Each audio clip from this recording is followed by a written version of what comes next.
Suppose you're looking to teach the concept of, capital and small, or you've just introduced. This can be a fun game to just strengthen that concept. So how do we do this is we write the capitals and we write the small letters. And again we take some block, or beads or any such thing. Then we tell them they have to use the color in which the alphabet is written and use that color, object and move it across.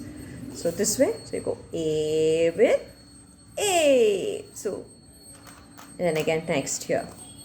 B with B. Next, where's the C? Come on, let's match the C with C. So C goes with C.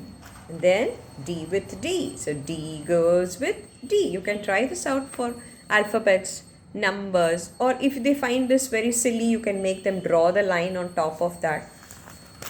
Or for much older children, you can use whatever is the concepts that they're learning currently. So suppose in science they're doing, condensation, evaporation. So take those words and tell them that they have to match the opposites up. So either they draw the line or again they move the bead. Or you can ask them to join all the words which have the same concept or whatever. So say seasons, so all that, days of the week, all that. So this was opposites. This was all that gets grouped together, and this is words with the same meaning. So just get them to get it across. So you can do this in a number of ways.